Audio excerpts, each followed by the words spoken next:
No nanny had ever lasted more than a week with the millionaire CEO Ryan Blake's spirited twins, Max and Leo, until Layla Torres arrived and did the unimaginable. Before we dive into their story, share a comment below with the city you're reading from. At the end, don't forget to rate this tale from 0 to 10. Enjoy! Layla Torres was a whirlwind of chaos as she sprinted down the rain-slicked sidewalk toward the imposing iron gates of the Whitmore mansion. Her dark curls were a tangled mess, her shoelace flapped untied against her sneaker, and her apron, still tied around her waist from a disastrous morning shift at a diner, was splattered with ketchup stains. To top it all off, a piece of gum clung stubbornly to her elbow, a mystery she hadn't had time to solve. First day as nanny to Seattle's most reclusive millionaire, and I look like a hot dog caught in a tornado, she muttered under her breath, her voice a mix of exasperation and nervous humor. It was her first day on the job, and she was already 10 minutes late. The Whitmore mansion loomed ahead, its sleek, modern architecture more akin to a five-star hotel than a family home. The towering glass windows reflected the gray Seattle sky, and the silence of the estate was almost oppressive. Layla skidded to a stop at the gate, her breath puffing out in the chilly air. She pressed the doorbell, her finger trembling slightly from nerves. No answer. She pressed again. Still nothing. With a frustrated sigh, she gave the gate a tentative push. To her surprise, it creaked open, unsecured. Well, that's not ominous at all, she said to herself, stepping onto the pristine gravel path that led to the mansion's entrance. The interior was as cold and elegant as she'd expected. Marble floors, minimalist furniture, and a chandelier in the foyer that probably cost more than her entire apartment. The silence was so thick she could hear her own heartbeat, her untied shoelace tapping softly against the floor. Then, a sound shattered the quiet. "Via room." "Yes." "Go." "To the chandelier." Layla's head snapped toward the living room. There, two identical boys, no older than 6, were racing around in circles, their faces alight with glee. A small drone buzzed above them, trailing long streams of toilet paper like a bizarre kite. The drone was on a collision course with a massive crystal chandelier that hung like a glittering crown in the center of the room. Layla's eyes widened in horror. "No, no, no," she shouted, lunging forward just as the drone slammed into the chandelier. The impact sent the fixture swaying wildly, its crystals clinking like a wind chime in a storm. The boys, Max and Leo, she presumed, clapped and cheered as if they'd just pulled off the heist of the century. "Yeah," they shouted in unison, high-fiving each other. Layla froze, one hand clutching a wad of toilet paper she'd instinctively grabbed from the floor. "I'm the new nanny," she said, her voice a mix of disbelief and resignation. "You're late," said the boy in a dinosaur t-shirt, his tone matter-of-fact. "And you look like a dirty hamburger," added the other, pointing at her ketchup-stained apron with a smirk. Layla took a deep breath, forcing a smile. "You must be Max and Leo. And I'm the nanny who's just been roasted by 2 tiny gremlins." She knelt to gather more of the scattered toilet paper, trying to regain some semblance of control. That's when she heard heavy footsteps descending the grand staircase. A man appeared, tall and imposing in a perfectly tailored gray suit. His dark hair was neatly combed, but the shadows under his eyes betrayed a bone-deep exhaustion. He moved with the precision of someone who lived by schedules and contracts, his presence filling the room like a storm cloud. "You're the new nanny," he said, his voice sharp, more a statement than a question. Layla stood, brushing the gum off her elbow and straightening her blouse. "I am Layla Torres, nanny, Latina, and a firm believer in detox juice for stressful environments." She gestured at the chaos around her. "Case in point." The man crossed his arms, his expression unamused. "Ryan Blake, CEO father, and I hate green juice." Layla pointed at the drone, now lying in a heap on the floor with a pitiful beep. "Stressful environment. Case closed." Max and Leo giggled, their eyes darting between Layla and their father. Ryan's gaze flickered to the boys, then back to Layla, his jaw tightening. Without another word, he turned and strode toward his office, already pulling out his phone. She could hear him barking orders as he walked away. "Emergency meeting, $1 million merger, shareholders won't accept delays." Layla turned her attention to the twins, who were now whispering to each other with conspiratorial grins. "All right, you two, let's clean up this mess," she said, trying to sound authoritative. Max and Leo exchanged a look, then bolted down the hallway. "Secret mission, Operation Push," Max declared. Ready, aim, push. Leo echoed. Before Layla could react, the boys shoved her with surprising force. She stumbled forward, careening straight into the office door just as Ryan turned, still on his phone. The door slammed shut behind her with a resounding thud. She tried the handle. Locked. Outside, the boys' voices rang out, gleeful and triumphant. Now you two can talk. Just the two of you, and maybe fall in love. Layla stared at the door, then at Ryan, who was slowly lowering his phone, his expression a mix of confusion and irritation. Please tell me this isn't happening, she said, pointing to the ketchup stain on her shoulder. It is, Ryan muttered, folding his arms. My kids locked you in here. And you technically, she replied, trying to keep her voice light despite the absurdity of the situation. Ryan sighed, running a hand through his hair. This has never happened before. Being locked in with a woman covered in condiments, or my kids playing Cupid. Layla's lips twitched into a reluctant smile.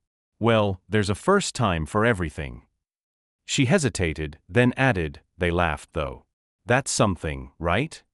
Ryan's expression softened, just for a moment. They haven't laughed in months. Not since their mother, he trailed off, his voice catching. They've been quiet. Closed off. Layla's heart twisted. I'm not a psychologist, but I do have a doctorate in making kids smile. And trust me, I'm not that easy to knock down, not even by killer drones. Ryan studied her, his eyes searching her face as if trying to decide whether she was a liability or a lifeline. I thought you were going to quit. I considered it, she admitted, glancing at the locked door. When they shoved me in here, I figured my contract was about to go up in flames. But they laughed. That's worth more than any shareholder meeting. For the first time, Ryan's stern facade cracked, and a faint smile tugged at his lips. You still have ketchup on your shoulder, he said, his tone lighter. Layla grinned. Noted. A few minutes later, the house security guard arrived with a spare key, unlocking the door with an amused smirk. Ryan stepped out first, his demeanor serious but less severe. Layla followed, adjusting her messy bun and bracing herself for the inevitable firing. But as she reached the living room, Ryan paused and turned to her. They laughed, he said, his voice quieter now, almost reflective. For the first time in a long time. Layla wasn't sure if it was a compliment or a warning, but before she could respond, he added, and you still have ketchup on your shoulder. She laughed, the sound echoing in the cavernous room. This was a beginning, a messy, chaotic, ketchup-stained beginning, but a beginning nonetheless. That night, at 8:30, the Whitmore mansion was unusually quiet. Not the tense, deceptive silence Ryan was used to, where Max and Leo pretended to sleep only to launch into a pillow fight the moment he left the room. This was a peaceful silence, soft and unfamiliar. Ryan climbed the stairs, expecting to find Layla in tears or halfway out the door, ready to quit like the 8 nannies before her. Instead, he stopped short at the boys' bedroom door, which was slightly ajar. Inside, Max and Leo were fast asleep, tucked into their beds up to their chins, their faces calm in a way Ryan hadn't seen since their mother's accident. And there, in a chair between their beds, was Layla, her head tilted to the side, asleep. Her shoes were off, her legs curled beneath her, and an open children's book rested on her lap. Her curly hair had escaped its bun, framing her relaxed face in soft waves. Ryan stood in the doorway, his breath catching. When was the last time the boys had slept through the night without waking up crying? When was the last time someone had managed to soothe them into such peaceful slumber? He grabbed a blanket from the closet and draped it gently over Layla. She mumbled something in Spanish, her voice soft and sleepy, and nestled deeper into the chair. Ryan returned to his office, but found himself unable to focus. Every half hour, he climbed the stairs to check on them. Each time the scene was the same, the boys and Layla, sleeping soundly. For the first time in months, Ryan slept through the night, too. The next morning, Layla shuffled into the kitchen, yawning and rubbing her sore neck. Ryan looked up from his coffee, a rare hint of amusement in his eyes. Morning, sleeping beauty. How's your back? Complaining loudly, she replied, pouring coffee into a unicorn-shaped mug the twins had insisted on buying. But the boys slept all night, so every cramp was worth it. Ryan set his cup down, his expression serious. Layla, I need to tell you something. She sat at the kitchen table, still half asleep. If you're firing me, At least let me finish this coffee. I need to be awake to job hunt again. It's not that, he said, his voice steady. It's about last night. They slept through the night. No waking up, no crying, no nightmares.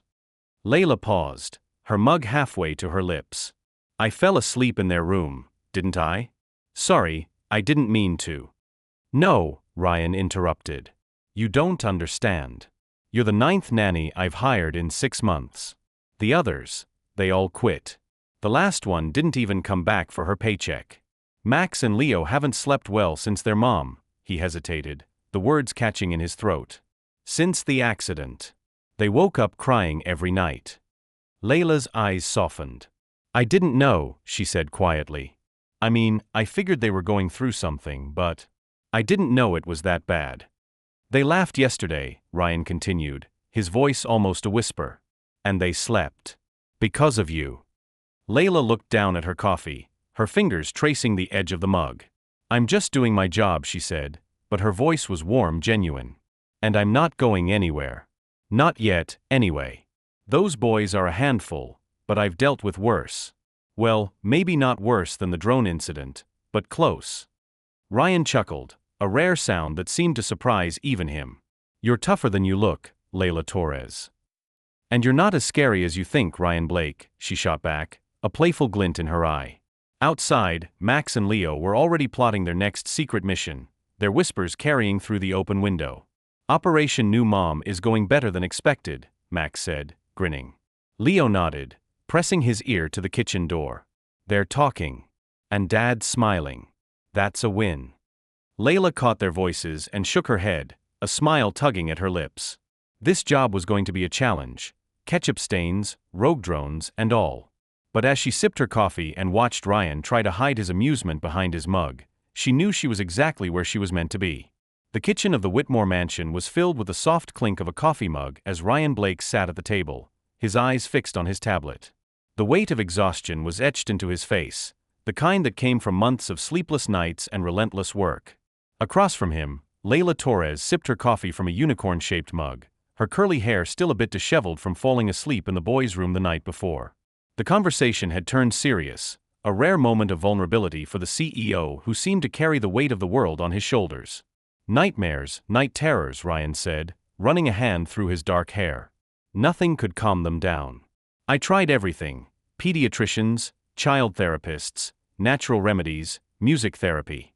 Nothing worked. His voice was low, tinged with frustration and a father's quiet despair.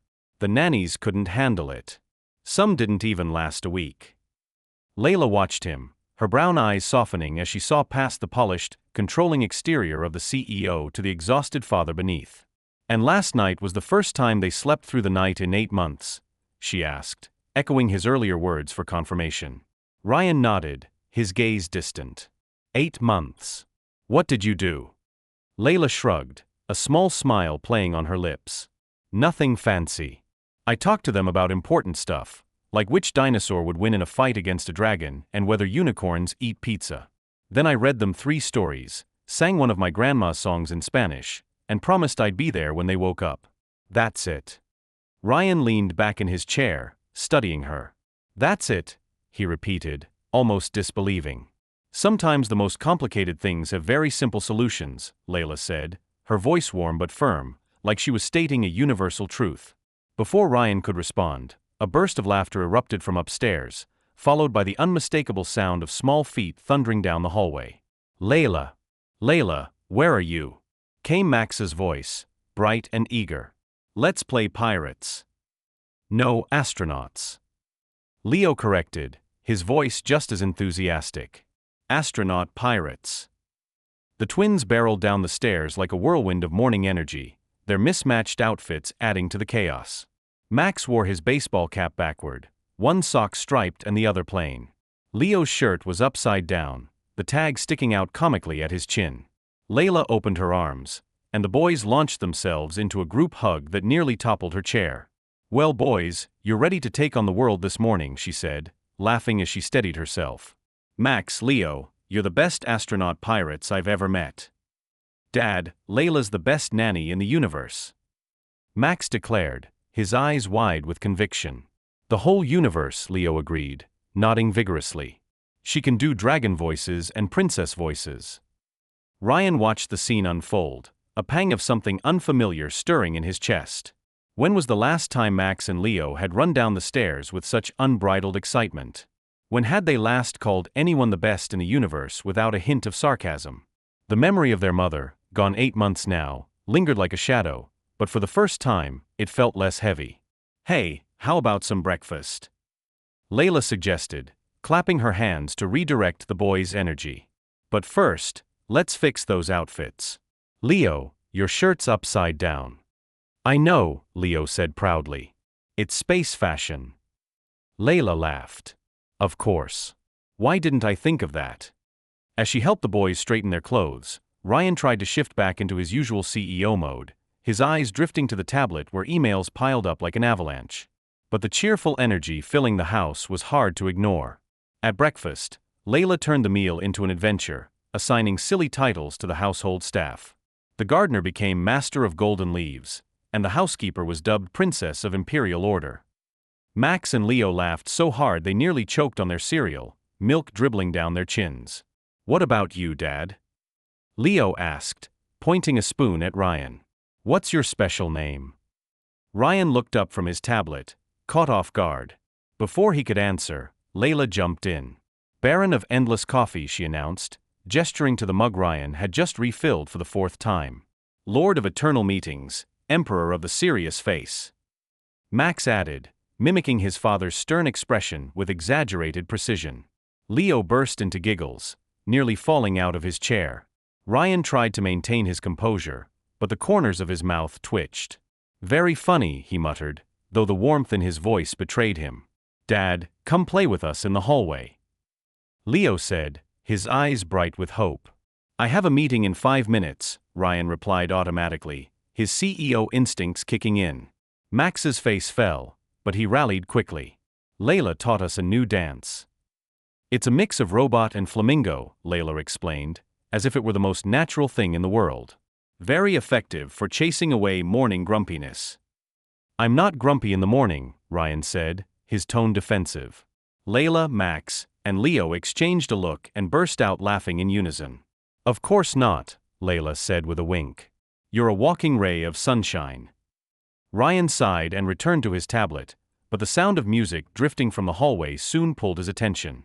Laughter echoed through the house, bright and unrestrained. Curiosity got the better of him, and he stood, walking to the hallway to see what was happening. There, in the middle of the marble-floored corridor, Layla was dancing with the twins. She tied a napkin around her head like a pirate scarf and was waving her arms in a wild, rhythmic motion that was equal parts ridiculous and endearing. Max and Leo were trying to mimic her, their movements clumsy but enthusiastic. "Now it's the flamingo part," Layla shouted, lifting one leg in a dramatic pose. The boys followed, wobbling and laughing as they nearly toppled over. "Dad, come dance," Leo called, waving him over. "I don't dance," Ryan said, crossing his arms. "Everyone dances," Layla countered, her eyes sparkling with challenge. "Some people just forget how." For a moment, Ryan stood frozen, watching his sons laugh in a way he hadn't seen since before their mother's accident. The urge to join them tugged at him, but before he could give in, his phone buzzed. "Meeting," he muttered, turning back toward the kitchen, the weight of responsibility pulling him away. An hour later, Ryan was in his office, trying to focus on a video call about a high-stakes acquisition. Numbers and projections swirled in his mind, but his thoughts kept drifting to the laughter in the hallway. A soft knock interrupted him, and Layla walked in, carrying a tray with a sandwich, star-shaped fruit slices, and a steaming cup of coffee. "Sorry to interrupt, Baron of Endless Coffee," she said, setting the tray on his desk. "You forgot to have lunch." Ryan blinked at the tray. "I didn't ask for, the boys did," Layla cut in. "They said you forget to eat when you're working. Among other things, like how you work late and sometimes sleep in the office." "It's temporary," Ryan said, his tone clipped. "Just until I close a few big deals." Layla raised an eyebrow, clearly unconvinced, but she didn't press. "Sure," she said, turning to leave. "Layla," Ryan called after her. She paused, glancing back. "Thank you. For breakfast." For making them laugh. For helping them sleep. She smiled, a genuine warmth in her expression. You're welcome. But you still haven't signed my contract. Technically, I'm just a well-meaning intruder. Ryan glanced at his laptop, where the employment contract had been open for 2 days. That's true, he admitted, just as a loud crash echoed from the kitchen, followed by peals of laughter and 2 voices shouting, "Sorry." "Let me guess," Ryan said, pinching the bridge of his nose. "Slime workshop." Layla grinned. "How'd you know?" "Because there's pink glitter on your eyebrow." Layla swiped at her face, laughing. "The kitchen might look a little colorful, but I promise it all comes off with warm water and patience." Ryan sighed, but it wasn't the exasperated sound he was used to making. Under normal circumstances, the thought of his pristine Italian marble kitchen turning into a child's art lab would have sent him into a tailspin. But then he heard Max's voice from the kitchen. "Dad, come see the slime Layla showed us. It's purple and makes a funny sound." Ryan froze. When was the last time the boys had invited him to join in something that wasn't a parenting duty? Layla caught the look on his face and stepped closer. "They want you to be part of it, Ryan. They just don't know how to ask." "I don't know anything about slime," he said, almost defensively. "No one's born knowing," Layla replied. "You learn by making a mess." "Dad, come make slime with us." Max called. "Yeah, come play." Leo added. An hour later, the kitchen was a riot of color and laughter. Ryan had green slime in his hair, Max's hands were purple up to his wrists, and Leo had somehow managed to stick pink slime to his ear. Layla looked like she'd walked through a rainbow explosion, her apron now sporting glitter alongside the ketchup stains. The twins were in their element, stirring bowls of goo with spoons and giggling uncontrollably. "Dad, are you going to hire Layla forever?" Leo asked, his voice muffled as he tried to peel slime off his ear. "Please," Max added, his eyes wide. "She's the coolest babysitter ever." Ryan looked at Layla, who was attempting to disentangle a glob of slime from her hair. "Well, we haven't signed the official contract yet," he said, a hint of a smile playing on his lips. "Then sign it," the boys shouted in unison. "Now." Max insisted. "Or we'll go on strike." Leo finished, crossing his arms with mock seriousness. Layla laughed, shaking her head. "You two are going to be trouble, aren't you?" Ryan met her gaze, and for a moment, the chaos of the kitchen faded into the background. The boys' laughter, Layla's easy warmth, the mess of slime, it was all so far from the sterile controlled world he'd built for himself. And yet, it felt right. He reached for his laptop, pulling up the contract. "All right," he said, his voice steady. "Let's make this official." As he signed the document, Max and Leo cheered, high-fiving each other and Layla. The kitchen, once a symbol of order, was now a testament to a new kind of life, one filled with laughter, mess, and the promise of better days. For the first time in 8 months, Ryan felt like he could breathe. Layla Torres stood in the colorful chaos of the Whitmore Mansion's kitchen, her laughter mingling with the twins as they waved their slime-covered hands. Max and Leo, the 6-year-old terrors, had just declared a strike, their small faces set with mock determination. "Strike from what?" Layla asked, her voice bubbling with amusement as she wiped a streak of purple slime from her cheek. "From everything," Max declared, banging a spoon against a bowl for emphasis. "We won't eat, sleep, or play anymore. And we'll make a lot of noise." Leo nodded, mimicking his brother's spoon banging with enthusiasm. "Yeah, lots of noise." Ryan Blake, seated at the kitchen table with his ever-present coffee mug, let out an exaggerated sigh. "You're using emotional blackmail," he said, though the faintest hint of a smile betrayed his stern tone. "Is it working?" Max asked, winking with the confidence of a seasoned negotiator. "Unfortunately, yes," Ryan admitted, shaking his head. Layla rushed to her bag, pulling out a crumpled piece of paper. "Here," she said, handing it to Ryan. "Temporary contract I prepared yesterday." Ryan took the paper, scanning it quickly. It was simple but well-crafted, outlining her role as nanny with clear terms. "Looks fair," he said, reaching for a pen. "But there's one condition." "What's that?" Layla asked, raising an eyebrow. Max suddenly appeared at his side, holding a heart-shaped cookie covered in pink frosting and colorful sprinkles. "You have to sign while eating this," he said, thrusting the cookie toward his father. "It's a family tradition," Leo added, grinning. "We just made it up." Ryan looked at the cookie, then at his son's expectant faces. "You invented a tradition?" he asked, incredulous. "Yes," the twins said in unison. Layla laughed, her eyes sparkling. "Go ahead, Mr. Blake. Traditions are sacred." With a theatrical sigh, Ryan took a bite of the cookie, surprisingly delicious despite its garish appearance, and signed the contract with a flourish. "There," he said, brushing crumbs from his fingers. "Now you have an official nanny." Max and Leo erupted in cheers, flinging bits of slime in their excitement. Layla dodged a flying glob, laughing as she began the daunting task of cleaning the kitchen. After the boys scampered off to the living room, their laughter echoing through the mansion, Layla prepared to leave. As she gathered her things, her eyes caught on a door at the end of the hallway, one she'd noticed was always closed. "That room there," she said, pointing as Ryan put away some papers. "Why's it always locked?" Ryan tensed, his movements slowing. "It's just a room we don't use," he said, his voice clipped. Layla shrugged, unfazed. "It must need some fresh air. Closed rooms start to smell musty." "Layla, that room," Ryan began, but she was already heading out, waving cheerfully. "See you tomorrow with fun surprises," she called, leaving Ryan staring at the closed door, his expression unreadable. The next morning, Layla arrived at the Whitmore mansion with a burst of energy and a bag brimming with surprises. She'd promised Max and Leo fun, and she wasn't one to break promises. "Good morning, Whitmore family," she called as she stepped inside, her voice ringing through the cavernous foyer. Max and Leo barreled downstairs like twin hurricanes. "Layla, what did you bring?" Max asked, trying to peek into her bag. "Is it a surprise, or can we take a little look?" Leo added, flashing a puppy dog face. "Patience, my curious ones," Layla said, ruffling their hair. "First breakfast, then guaranteed fun." Ryan descended the stairs, his suit impeccable but his eyes shadowed from another night of too little sleep.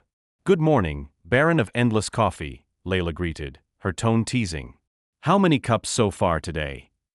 "Only 3, Ryan replied, grabbing his fourth from the counter. "Only 3? You're holding back," she quipped, setting out breakfast. Over cereal and juice, Layla revealed her surprises: painting kits, jewelry-making supplies, and ingredients for decorated cookies. The twins' eyes lit up like Christmas lights. "We're going to turn this house into an art studio," Layla announced. "Can we make macaroni necklaces?" Max suggested. "Or beaded bracelets," Leo added. Ryan watched his son's excitement, his tablet open to contracts but his attention drifting. The house was becoming louder, more colorful, completely different from the sterile, controlled environment he'd maintained since his wife's passing. "Dad, are you going to join the art activities?" Leo asked, his voice hopeful. "Maybe later," Ryan said, glancing at his tablet. "I have an important meeting in half an hour." "You always have an important meeting," Max muttered, stirring his cereal with a frown. Ryan opened his mouth to respond, but Layla stepped in. "How about we let the Emperor of Business work while we create revolutionary masterpieces," she said, winking at the boys. An hour later, the living room was a vibrant chaos of paint and beads. Max's canvas was a riot of colors, resembling a rainbow explosion, while Leo meticulously strung beads into a necklace. Layla supervised, humming a Spanish lullaby, her presence a steady anchor in the whirlwind of creativity. But her curiosity nagged at her. That mysterious door at the end of the hallway had piqued her interest since her first day. Ryan's evasive answers only fueled her desire to know more. While the boys were engrossed in their art, she saw her chance. "Keep painting, boys," she said, her tone casual. "I'm going to get more paint upstairs." She slipped down the hallway, her heart beating a little faster as she approached the door. It wasn't locked, just closed. She turned the knob slowly and pushed it open, stepping into a room that felt like stepping back in time. The space was a sanctuary, perfectly preserved. Clothes hung neatly in the closet, beauty products lined the vanity, and photographs were scattered across the dresser. It was unmistakably a woman's room, Ryan's late wife's, Layla realized. In the center of the vanity stood a delicate porcelain vase, hand-painted with intricate flowers, clearly a cherished item. Beside it were photos of a beautiful woman with Max and Leo, their younger selves beaming up at her. Layla moved closer, drawn to the photos. The love in the images was palpable, but so was the pain of loss. She was so absorbed that she didn't hear the footsteps in the hallway until it was too late. Turning quickly, she bumped the vanity, and the vase wobbled. Time seemed to slow as it tipped, spun, and crashed to the hardwood floor, shattering into a dozen pieces. "Oh no, no, no," Layla whispered, dropping to her knees to gather the fragments. "What are you doing in here?" Ryan's voice boomed, sharp and furious. He stood in the doorway, his face red, fists clenched. Layla stood slowly, porcelain pieces in her hands. "Ryan, I can explain. You went into my wife's room," he shouted, storming inside. "And you broke her favorite vase." "It was an accident," Layla said, her voice steady despite her racing heart. "I didn't know." "An accident?" Ryan cut her off, his voice trembling with anger and something deeper. "You walked into a room you had no business being in." Layla took a deep breath, trying to stay calm. "Look, I get that you're upset, but it was just a vase. You're a billionaire. Buy another one on eBay." Ryan stared at her, speechless. He'd expected tears, apologies, maybe a resignation. Not practicality. "Just a vase," he repeated, his voice low with disbelief. "Yes, an object," Layla said, her tone softening but firm. "One that can be replaced." "That vase was the last birthday gift I gave her," Ryan said, his voice breaking. Before, Layla's expression softened as the weight of her mistake settled in. "Ryan, I'm so sorry," she said quietly. "I didn't know." "Dad?" "Layla?" Max's voice came from the doorway, followed by Leo. The boys looked at the broken porcelain, then at their father's distressed face. "Why's everyone yelling?" Max asked. "Is Dad okay?" Leo added, his voice small. Layla knelt to their level, still holding the pieces. "I broke something important to your dad," she said honestly. "It was an accident, but I messed up." Ryan's anger seemed to falter as he looked at his son's concerned faces. He took a deep breath, running a hand through his hair. "I'm okay," he said, though his voice was strained. It's hard." Layla stood, setting the porcelain pieces on the vanity. "I shouldn't have come in here," she said. "I was curious, and I crossed a line. But I promise, I'll make this right." Max tugged at her sleeve. "You didn't mean to break it," he said. "It's okay." "Yeah," Leo added. "You're still the best nanny." Ryan looked at his sons, then at Layla, his anger giving way to exhaustion. "It's not okay," he said, but his tone was softer now. "But, it was an accident." Layla nodded, her heart heavy but determined. "Let me clean this up," she said. "And then we'll talk about how to fix it. Maybe not the vase, but the rest." As she carefully gathered the pieces, the boys hovered nearby, their earlier energy subdued. Ryan watched, his expression a mix of grief and something new, gratitude perhaps, for the woman who had brought laughter back to his home, even if she'd stumbled into his pain. The room, once a shrine to loss, felt a little less heavy, as if Layla's presence had let in a sliver of light. Layla Torres knelt on the hardwood floor of the preserved room, her hands trembling as she gathered the shattered pieces of the porcelain vase. The weight of her mistake hung heavy in the air, mirrored by the anguish on Ryan Blake's face as he stood in the doorway. Max and Leo, the 6-year-old twins, stood behind him, their small faces clouded with concern. "I broke something important to your dad," Layla said, her voice soft but honest. "Something that belonged to your mom." Max and Leo exchanged a glance, and without a word, they darted out of the room. Ryan bent down, picking up a larger fragment of the vase, his finger tracing the broken edge. "She collected antique porcelain," he said, his voice low, almost a whisper. "This one was her favorite." "Ryan, I'm really sorry," Layla said, her brown eyes meeting his. "Truly, I shouldn't have gone in here." Before Ryan could respond, the sound of small footsteps returned. Max and Leo burst back into the room, their arms full of colorful modeling clay. "Dad, we're going to make a new vase," Max announced, his voice brimming with determination.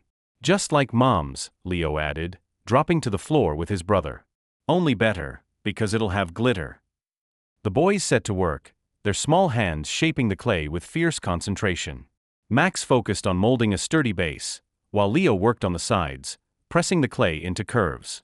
It's going to be beautiful, Leo said, his tongue poking out as he focused. And it won't break because clay is strong.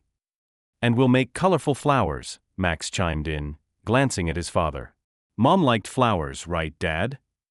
Ryan's expression softened, the anger in his eyes giving way to something tender. She loved flowers, he said quietly, his gaze fixed on his sons. Layla hesitated, then sat cross-legged beside them. Can I help? She asked, her tone gentle. I promise not to break anything this time. Max and Leo giggled, their earlier worry forgotten. Sure, Max said. You can do the little leaves. For the next half hour, the room was filled with the soft sounds of clay being shaped and the twins' chatter. Layla guided their efforts, helping them press pink and purple flowers into the clay, adding green leaves and tiny gold stars for flair. When they finished, Leo held up the creation proudly. All done, he announced. The new Whitmore family vase, upgraded version, Max declared, beaming. Ryan carefully lifted the lopsided, colorful creation, its imperfections only adding to its charm. It's different, he said, his voice catching slightly. Different can be good, Layla replied softly, her eyes meeting his. In that moment, as Ryan looked at Layla, her watermelon print socks peeking out from her pants, a streak of green paint in her curly hair, he felt a confusing stir of emotions. Was it gratitude for the way she'd brought laughter back to his sons? Or something more, sparked by her fearless embrace of messes and her ability to turn chaos into joy? Before he could untangle his thoughts, his phone rang, shattering the moment. Ryan Blake, he answered automatically. My dear son-in-law, came a grand, unmistakable voice through the line. I'm calling from the Swiss Alps to let you know I'm coming back. Ryan closed his eyes, pinching the bridge of his nose.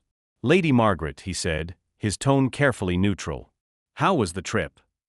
Refreshing, but I missed my grandchildren, she replied. I'll be arriving tomorrow to stay a while and see how the children are doing. I hope you've hired a proper nanny this time. Ryan glanced at Layla, who was helping Leo add more glitter to the clay vase. Yes, he said. Proper is one way to put it. Wonderful. See you tomorrow, dear. The call ended, and Ryan sighed deeply. Trouble?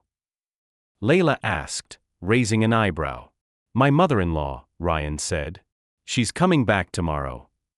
And that's a bad thing because Lady Margaret has very strong opinions about how things should be, Ryan said, his eyes drifting to the glitter-strewn room.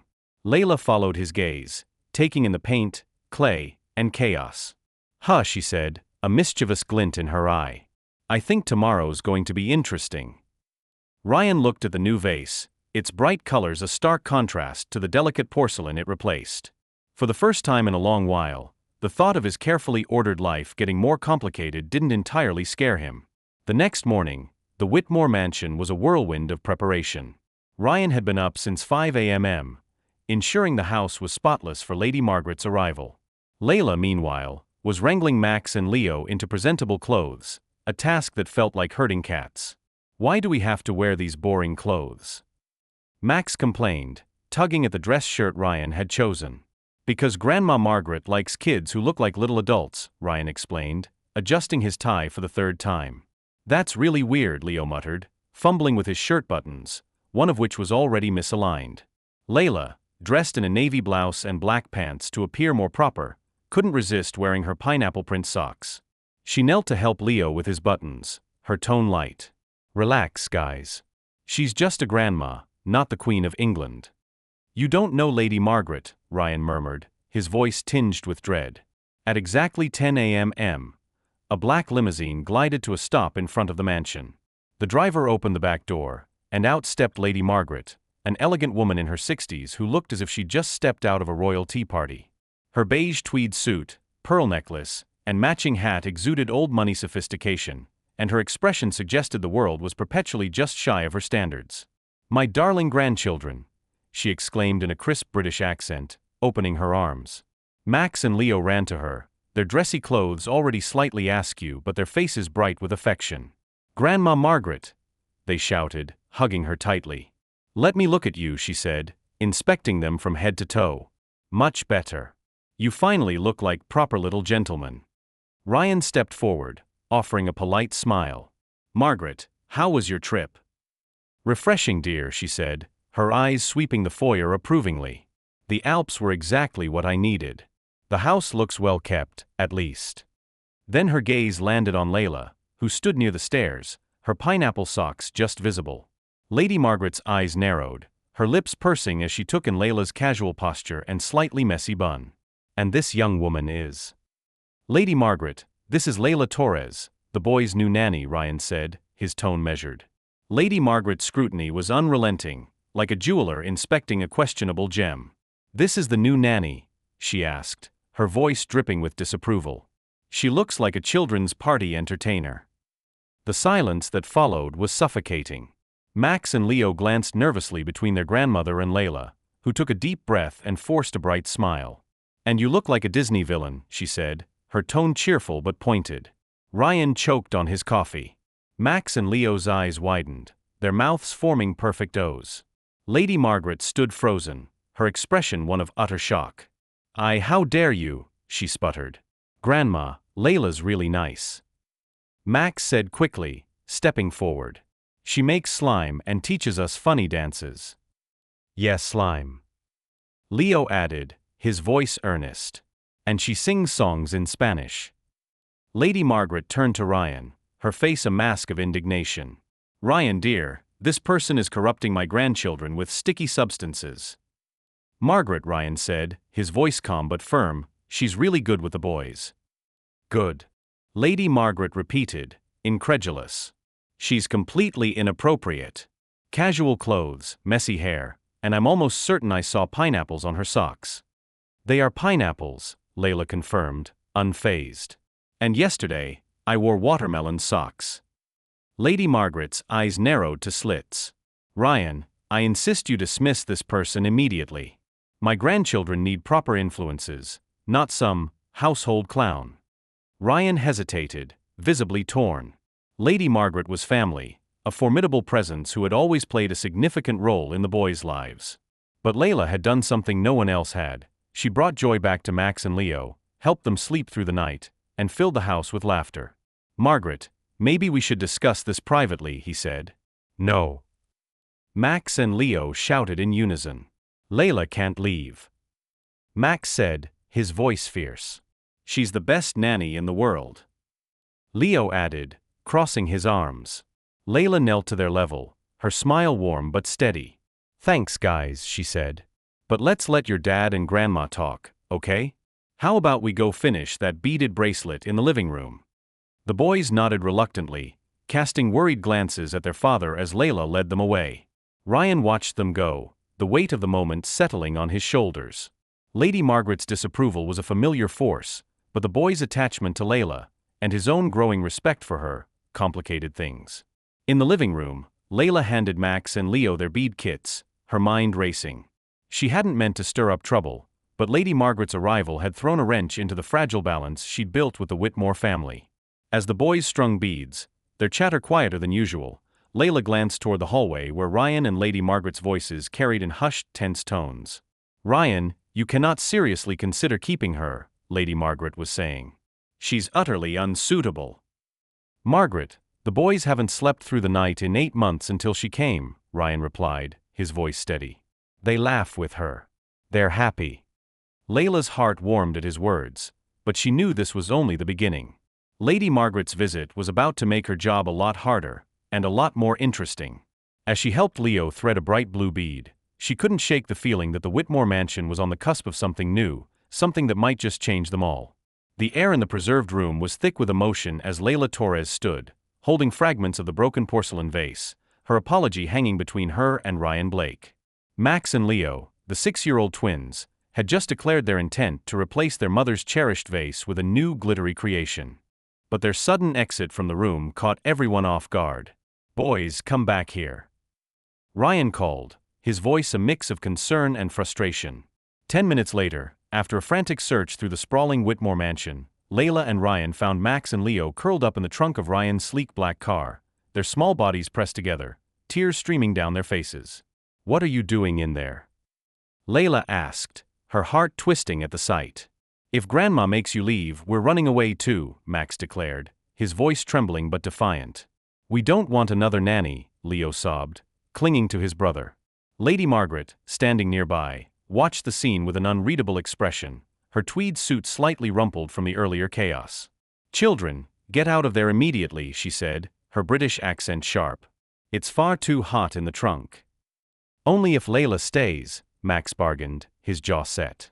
Before anyone could respond, an orange tabby cat, clearly annoyed and out of nowhere, leapt onto Lady Margaret's back, its claws sinking into her jacket. "Ah! Get this animal off me!" she screamed, flailing to dislodge the feline. Everyone froze, except Layla. She stepped forward, her movements calm but decisive, and gently lifted the cat off Lady Margaret's back. "Shoo, kitty, it's okay," she murmured, stroking its head. The cat relaxed instantly, purring in her arms. "You just wanted some attention, didn't you?" Lady Margaret, breathless and disheveled, had small scratches on her neck. Her hair was mussed, a rare crack in her polished facade. "My goodness, that wild creature," she gasped. "Let me take a look at those scratches," Layla said, handing the cat to Max. "Ryan, do you have cotton and antiseptic?" Minutes later, Layla was carefully cleaning the scratches on Lady Margaret's neck with antiseptic-soaked cotton. "It might sting a little," she warned gently, "but it's important to clean them well to prevent infection." Lady Margaret, to everyone's surprise, remained quiet, her usual sharpness softened as Layla worked with steady hands. "Where did you learn first aid?" she asked, her tone almost conversational. "My grandmother was a nurse," Layla replied, focusing on the task. "She always said taking care of people is one of the most important things we can do." "Your grandmother sounds like a wise woman," Lady Margaret said, a hint of respect in her voice. "She really was," Layla said, finishing the last scratch. "All done. You'll be fine." Ryan watched from a few feet away, struck by Layla's ability to turn a chaotic moment into one of care and connection. She treated his mother-in-law with the same patience she showed Max and Leo, diffusing tension with ease. He caught himself smiling, a ridiculous reaction, he thought, to a woman in pineapple socks saving the day from an angry cat. Was he losing his mind, or was he finally finding it again? 3 days later, over breakfast, Layla proposed a new adventure. "How about a picnic in the park today?" she suggested, watching Max and Leo play with their cereal instead of eating it. "Picnic!" the twins shouted, their eyes lighting up. Ryan looked up from his laptop, where emails piled up like storm clouds. "I have 3 meetings scheduled today." "And I have 3 kids who need fresh air," Layla countered, her tone playful but firm. "Guess which is more important?" "Layla is right, dear," Lady Margaret said, surprising everyone. Since the cat incident, she developed an unexpected tolerance for the nanny. "The children spend too much time indoors."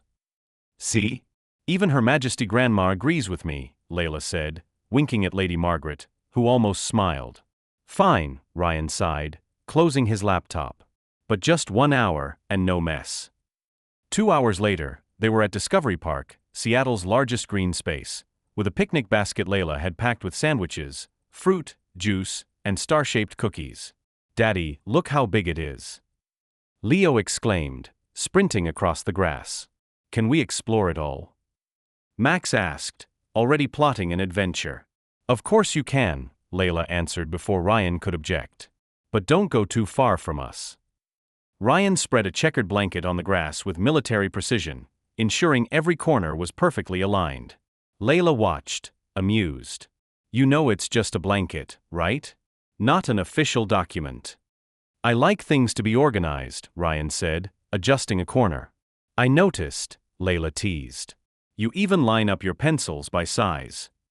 The picnic started smoothly, with the twins devouring sandwiches and Lady Margaret sipping tea from a thermos, her posture impeccable even on a blanket.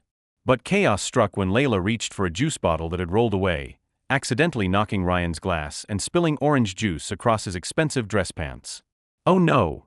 she cried, grabbing napkins. "Your pants? They probably cost more than my rent." Ryan looked at the spreading stain, his jaw tightening. "It's nothing," he said, though his voice was strained. "Liar," Layla said, dabbing at the mess. "You're having an internal heart attack over those pants." Meanwhile, Max and Leo had found a patch of soft earth and were digging with their hands. "Boys, what are you doing?"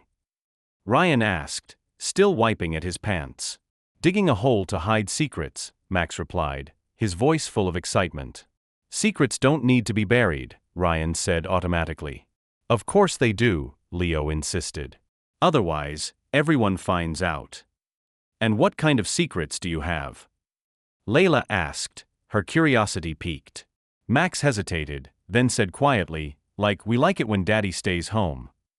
And we're scared he works so much he'll forget about us, Leo added, his voice barely a whisper. Ryan froze, the napkin still in his hand. You don't need to be afraid of that, he said, his voice softer but uncertain. But you're always working, Max said, his eyes on the ground. Like a robot. I work for you, so you can have a good life, Ryan said, his tone defensive. But we want to have a life with you, Leo said simply, his words cutting through the air. Layla watched Ryan's face twist with guilt and pain, her own heart aching for the boys. Ryan, she said softly, they just want— I know what they want, he interrupted, standing abruptly. But you don't understand how the real world works. I have responsibilities. Your biggest responsibilities are right here, Layla said, pointing at the twins. Don't tell me how to raise my kids. Someone needs to, Layla shot back, standing to meet his gaze. You schedule time with them like they're business meetings. I'm doing the best I can, Ryan said, his voice rising. Doing the bare minimum isn't the same as doing your best, Layla said, her words sharp but honest. The silence that followed was heavy, the air thick with tension. Max and Leo stopped digging, their small hands clutching each other as they watched the adults argue. Lady Margaret, observing from her spot on the blanket, raised an eyebrow but said nothing. How dare you? Ryan said, his voice dangerously low. I dare because someone has to, Layla replied, her voice steady despite the knot in her stomach. I understand your kids are growing up without a present father. I understand they think they have to dig holes to hide their feelings. That's enough, Ryan said, his fists clenched. Layla took a deep breath, realizing she'd crossed a line. The twins' frightened expressions made her pause. Boys, she said gently, how about we go check out the lake? The rest of the afternoon passed in tense silence. Ryan sat on the blanket, pretending to read emails on his phone, while Layla played with the twins near the lake, her usual energy subdued. As the sun began to set, painting the sky in shades of orange and pink, Max and Leo fell asleep on the blanket, exhausted from their adventures. Layla walked over to Ryan, her steps hesitant. I'm sorry, she said quietly. I shouldn't have spoken to you that way. You were right, Ryan said, his voice low, his eyes still on his phone. Not completely. No, completely, he said, finally looking up. His eyes were tired, but there was a vulnerability there she hadn't seen before. I've been so focused on keeping everything together, work, the house, their future, that I forgot what they need most. Me. Layla sat beside him, her hands clasped in her lap. You're not a robot, Ryan. You're a dad. And you're doing better than you think. They love you. He looked at the sleeping twins, their faces peaceful. They love you too, he said, his voice barely above a whisper. And I'm starting to see why. Layla's breath caught, but before she could respond, Lady Margaret approached, her expression softer than usual. The children seem happy, she said, her tone almost approving. Perhaps I was hasty in my judgment. Layla smiled, a small spark of hope igniting. Thanks, Lady Margaret. Maybe we can find some common ground. Like pineapple socks. Lady Margaret's lips twitched, almost a smile. Perhaps, she said, turning to Ryan. You've chosen well, dear. For once. As the sun dipped below the horizon, the Whitmore family packed up their picnic, the tension easing into something warmer. Layla glanced at Ryan, who was carrying a sleeping Leo, and felt a shift in the air. The mansion, once a place of grief and silence, was beginning to feel like a home again, one filled with messes, laughter, and the promise of new beginnings. The sun dipped low over Discovery Park, casting a golden glow across the checkered blanket where Ryan Blake and Layla Torres sat, the air between them charged with an unspoken connection. Max and Leo, the 6-year-old twins, slept soundly nearby, their small bodies curled up after a day of running and digging. Ryan's confession hung in the air, raw and unguarded. I don't know how to do this on my own, he said, his voice barely above a whisper. Before the accident, she took care of all this. I just worked. Layla tilted her head, her brown eyes steady. Have you ever thought, she began gently, That maybe you work so much because it's easier to be the provider than the caregiver? Ryan's gaze dropped to the grass, his shoulders tense. Being the provider is all I know how to do. It's easier than being a dad. Layla shifted closer, her voice soft but unwavering. Have you ever thought about just being human now and then? Instead of the perfect CEO or the perfect father, just be Ryan. He looked at her, really looked at her, for the first time. The setting sun turned her curly hair to gold, a smudge of dirt marked her cheek from playing with the boys, and her eyes held a kindness that disarmed him. I don't remember what it's like to just be Ryan, he admitted. Maybe I can help you figure it out, Layla said, a small smile tugging at her lips. They were close now, the space between them shrinking. Ryan caught the faint scent of her sweet perfume, noticed the tiny freckles on her nose that her makeup didn't quite hide. Layla, he said softly. Yes, she replied, her voice a whisper. He leaned in, their faces inches apart, the moment suspended, until a runaway scooter, steered by a child who'd lost control, crashed into Ryan's shin. He yelped, rolling onto the grass and clutching his leg. Ryan! Layla exclaimed, kneeling beside him. Are you okay? My shin, he groaned, half laughing through the pain. I'm fine. Let me see, she said, gently examining his leg. It's not broken, but you're definitely getting a big bruise. I'm sorry, sir, the scooter kid shouted, already running off after his parents. Layla helped Ryan to his feet, letting him lean on her as they hobbled toward the car. Take it slow, she said. Lean on me. I can manage on my own, Ryan protested, though he didn't pull away. Of course you can, Mr. Total Independence, Layla teased. Now hush and let me help. Halfway to the car, Ryan stopped, a chuckle escaping him. What? Layla asked, concerned. I almost kissed you, and then got attacked by a scooter, he said, laughing harder. This kind of thing only happens to me. Layla laughed, too, the sound bright and infectious. Well, at least it was memorable.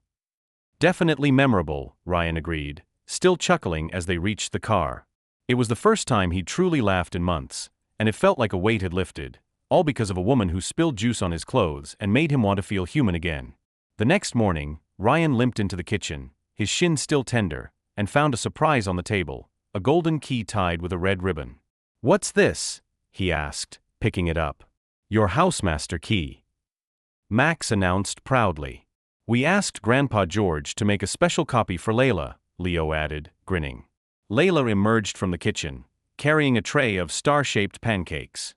The boys insisted I needed full access to the house for creative emergencies, she explained, making air quotes.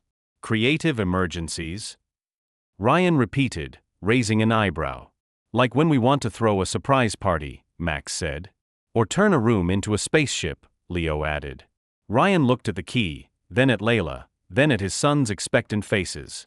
I'm not sure this is a good idea, he said, though his tone lacked conviction. Oh, come on, Mr. Worry, Layla said, plopping onto a chair. It's just a key. What could possibly go wrong? 3 hours later, Ryan found out exactly what could go wrong.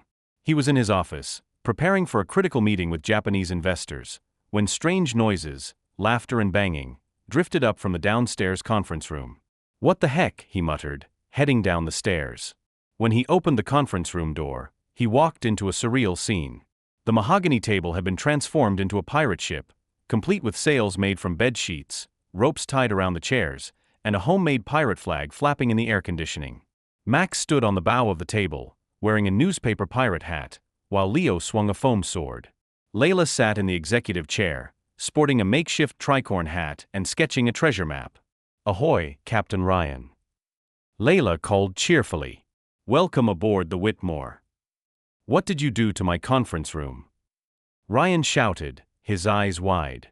We turned it into a pirate camp. Max explained, brandishing his foam sword. Layla grinned. Every overly serious room needs more adventure. The investors are arriving in 10 minutes.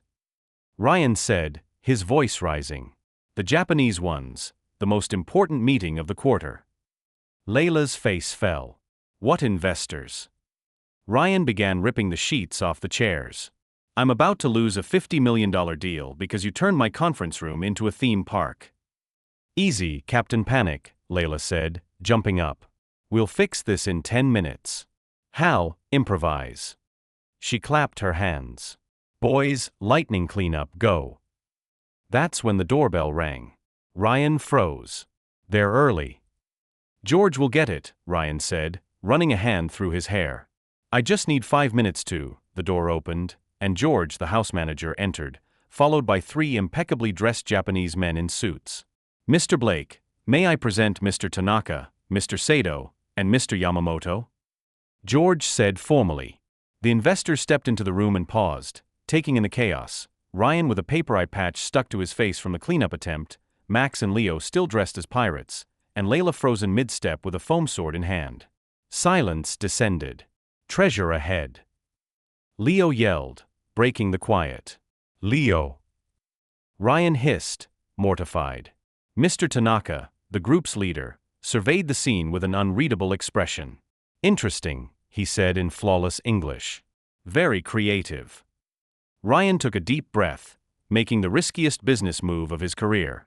Gentlemen, welcome to our business creativity simulation exercise, he said, keeping the eye patch on. We're testing non-traditional methods to spark innovative thinking. The investors exchanged curious looks. A simulation? Mr. Sato asked. Exactly, Ryan said, praying his bluff would work. Studies show that playful environments increase productivity by 200%. Layla caught on instantly, stepping forward with confidence. It's a groundbreaking technique, she said. When we step outside the corporate comfort zone, we discover unexpected solutions. Fascinating, Mr. Yamamoto said, a spark of interest in his eyes. May we observe? Ryan hesitated, then nodded. Of course. Please, have a seat. Layla clapped her hands. Boys, let's show our guests how pirates innovate. Max and Leo, thrilled to have an audience, launched into an impromptu presentation, explaining their pirate ship as a metaphor for teamwork and problem-solving. Layla chimed in, weaving a narrative about how creative chaos fosters breakthrough ideas, all while subtly directing the boys to clear away the props. To Ryan's astonishment, the investors were captivated. Mr. Tanaka even asked Max about his strategic vision for the pirate ship, to which Max replied, "We find treasure by working together." The investors nodded approvingly, and Mr. Sato scribbled notes. By the time the meeting transitioned to the actual business discussion, the room was mostly restored, and the investors were in high spirits. Ryan presented his proposal with his usual precision, but the playful prelude had set a unique tone. As the investors left, Mr. Tanaka shook Ryan's hand. A bold approach, Mr. Blake. We look forward to partnering with a company that values creativity. When the door closed, Ryan turned to Layla, who was brushing glitter off her hands. I can't believe that worked, he said, exhaling. Layla grinned. Never underestimate the power of a good pirate ship. Max and Leo cheered, high-fiving each other. Best meeting ever. Max declared. Ryan looked at Layla, the eye patch still dangling from his cheek. You're going to be the death of me, he said, but his tone was warm, almost fond. Or the life of you, Layla quipped, winking. As the twins scampered off to plan their next adventure, Ryan lingered, watching Layla gather the last of the props. The mansion, once a place of grief and order, was now alive with chaos and possibility. And for the first time, Ryan didn't mind. He was starting to see Layla not just as the nanny who turned his world upside down, but as someone who might help him rediscover who he was, scooter crashes, pirate ships, and all. The conference room of the Whitmore mansion, still faintly chaotic from its transformation into a pirate ship, buzzed with an unexpected energy as the Japanese investors, Mr. Tanaka, Mr. Sato, and Mr. Yamamoto, observed the scene. Ryan Blake, with a paper eye patch dangling from his cheek, had just pitched his risky business creativity simulation to salvage the meeting. Layla Torres, ever quick on her feet, had seamlessly joined the act, explaining how playful environments foster innovation. Max and Leo, the 6-year-old twins, sensing the need to play along, gave a polite bow to the guests. Hello, they said in unison, their pirate hats slightly askew. The investors smiled, clearly charmed. Impressive, Mr. Tanaka said, his eyes crinkling. You really do think outside the box. Mr. Yamamoto nodded. In Japan, we greatly value innovation in workplace methods. Layla seized the moment, her eyes lighting up with inspiration. Childhood creativity is the purest form of innovation, she added smoothly. That's why we involve the children in the process. Then, in a stroke of genius, or perhaps madness, she turned to the investors. Gentlemen, would you like to try our innovative sushi? It's a very special fusion. Sushi. Ryan's eyes widened, his voice a mix of panic and disbelief. Of course. Layla said, undeterred. She clapped her hands. Max, Leo, creative sushi operation go. In a whirlwind of activity, Layla rushed to the snack table, where the kids' fruit was laid out. With Max and Leo's eager assistance, she crafted sushi using banana slices as fish, cream cheese for rice, and dried seaweed she miraculously found in the pantry. In 5 minutes, she arranged the concoction on elegant plates grabbed from the kitchen. Banana and cream cheese sushi, she announced solemnly, presenting the plates with a flourish. A fusion of Eastern tradition and Western innovation. The investors, intrigued, tried the peculiar dish. To everyone's astonishment, they were impressed. Unusual but delicious, Mr. Sato admitted, chewing thoughtfully. Interesting texture, Mr. Yamamoto agreed, nodding. And the presentation is creative, Mr. Tanaka added, a smile breaking through his reserved demeanor. 2 hours later, after a meeting that blended serious business with playful demonstrations, Ryan closed the deal. We look forward to working with such an innovative company, Mr. Tanaka said as they prepared to leave. Especially if we can join in more creative simulations, Mr. Sato added with a laugh. When the investors departed, Ryan sank into a chair, still processing the surreal turn of events. I can't believe that worked, he murmured, rubbing his temples. Of course it worked, Layla said, grinning proudly. Banana sushi is revolutionary. Dad, you were the coolest pirate ever, Max said, tugging at Ryan's sleeve. And the meeting was way more fun that way, Leo added, bouncing on his toes. Ryan peeled off the eye patch and looked at Layla. You saved my $50 million contract with banana and cream cheese. Technically, we all saved it with creativity and teamwork, Layla corrected, winking at the twins. I need to thank you properly, Ryan said, hesitating. How about dinner tonight? Layla blinked, surprised. Dinner. Professional, of course, Ryan hurried to clarify, his cheeks flushing slightly. To discuss future creative strategies. Sure, Layla said, her smile teasing. Creative strategies. Completely professional. Max and Leo exchanged mischievous grins behind her back. Operation New Mom is going better than expected, Max whispered to Leo, who nodded enthusiastically. At 7 p.m., Ryan stood outside Le Bernardin, one of Seattle's most elegant French restaurants, fidgeting with his cufflinks. He'd changed clothes 3 times and checked his hair in the car mirror at least 5, muttering to himself, it's just a professional dinner. When Layla arrived by taxi, he nearly choked. She wore a simple blue dress that made her eyes sparkle, her wild curls tamed into an elegant bun. Yet, true to form, she sported star-shaped gold earrings, a nod to her playful spirit. Hi, Coffee Baron, she greeted, her voice cheerful. This place looks expensive. Are you sure my nanny salary covers it? My treat, Ryan said, offering his arm. You saved my contract today. The restaurant was everything Ryan expected, soft lighting, white linen tablecloths, and waiters who moved with balletic precision.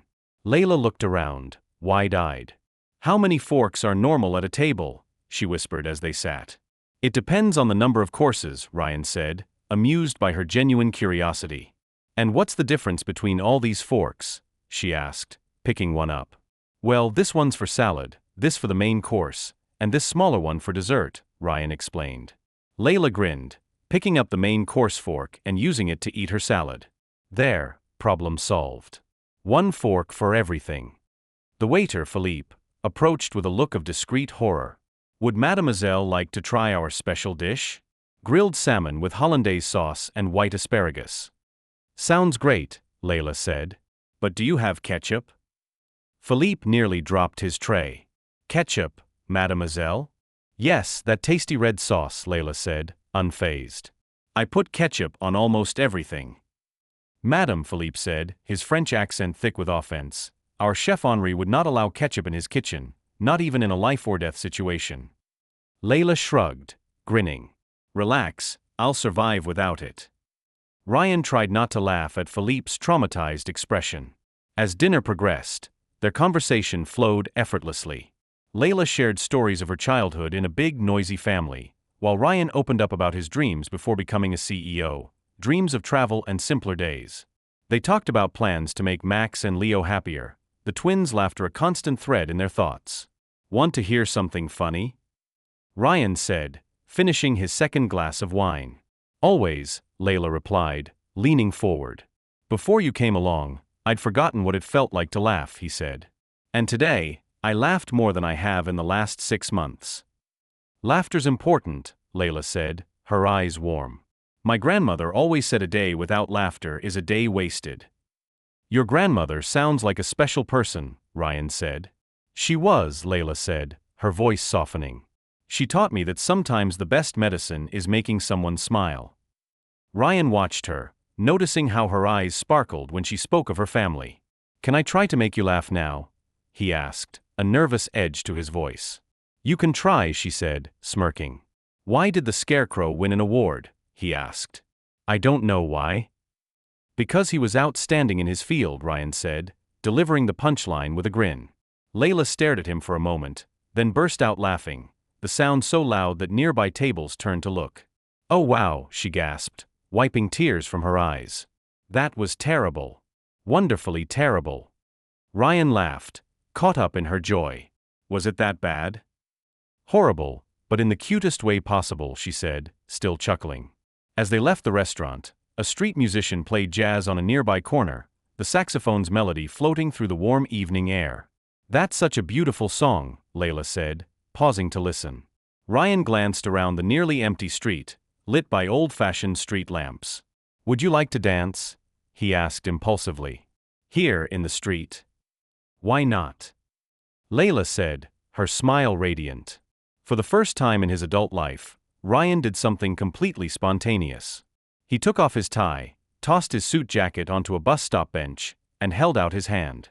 Layla took it, her touch warm and steady. They danced slowly on the sidewalk, swaying to the saxophone's rhythm. Ryan noticed she smelled like vanilla, and he realized that laughing with someone was even better than laughing alone. "Ryan," Layla said softly, her voice barely audible over the music. "Yes," he replied, his heart pounding. "Thank you for letting me be myself," she said, "even when I spill things and make bad jokes." "Thank you for helping me remember who I am beyond my work," he said, his voice earnest. They were close now, their faces inches apart, swaying gently. Ryan leaned in, the moment electric, until Layla suddenly shouted, "Oh my God, it's burning!" Ryan pulled back, startled. "What?" Layla pointed to a small trash can nearby, where a discarded cigarette had sparked a tiny fire among the papers inside. "Stay here," she said, rushing to a nearby cafe and grabbing a bottle of water from a startled patron. She doused the flames, the fire hissing out in a puff of smoke. Ryan stared, incredulous. "You just put out a fire." Layla laughed, brushing her hands on her dress. "Creative emergencies, remember? I'm prepared for anything." He shook his head, a grin spreading across his face. "You're unbelievable." "Unbelievably awesome, you mean," she teased, looping her arm through his as they resumed their walk to the car. As they drove back to the mansion, Ryan glanced at Layla, her star earrings glinting in the streetlights. The day had been a whirlwind: pirate ships, banana sushi, a near kiss, and now a trash can fire. But with Layla, every moment felt like an adventure, and for the first time in years, Ryan was ready to embrace the chaos. The evening air in Seattle was warm and fragrant as Ryan Blake and Layla Torres stumbled back from their impromptu dance on the sidewalk, now covered in spicy sauce from a collision with a Mexican food truck. "It's burning!" Layla exclaimed, dancing in place as she tried to wipe the red sauce off her blue dress. "This is napalm disguised as food." Ryan, equally drenched in sauce, laughed as he handed her napkins. "This only happens to me," he said, dabbing at his stained shirt. "Apparently it happens to me too," Layla replied, her laughter mingling with his as they cleaned up.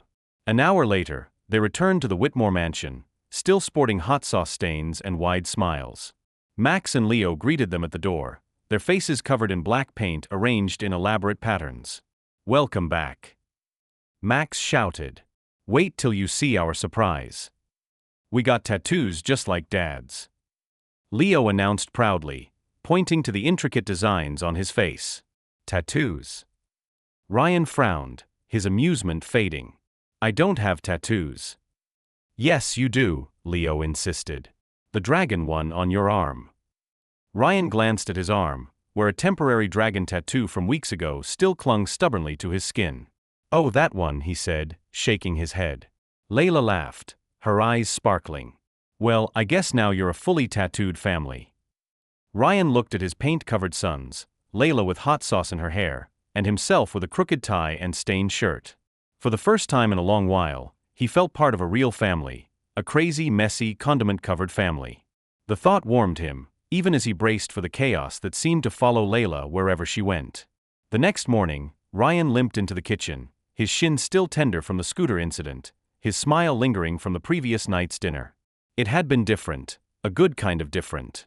But his smile vanished when he saw Max and Leo at the breakfast table, their faces adorned with massive red and gold dragon tattoos stretching from forehead to cheeks, making them look like tiny Viking warriors.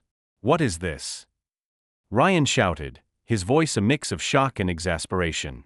Good morning, Dragon Dad. Max greeted cheerfully, pointing to his own tattooed face. We're warrior brothers now, Leo added, flexing his non-existent muscles. Take those off right now, Ryan ordered, his CEO instincts kicking in. Why? Max asked, genuinely confused. You have a tattoo too. Ryan glanced at his arm, where the dragon sticker remained. That's different. You can't go around with body art on your face. Why not? Leo pressed, his brow furrowing. Because you're kids, Ryan stammered, struggling for a logical explanation. Kids need discipline. Rules. They need freedom to express themselves, Layla interjected, strolling in from the kitchen with a cup of coffee, her pineapple socks peeking out from her pants. Ryan turned to her, his frustration mounting. Layla, you saw this and didn't do anything? I did, and I thought it was creative, she said, unfazed. They spent an hour picking the perfect dragons. Creative. Ryan ran a hand through his hair. They're going to school like this. What will the teachers think? That they have imagination, Layla replied simply.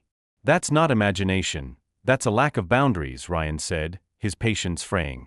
You need to understand there are rules, protocols, proper behavior. Proper for who? Layla asked, crossing her arms.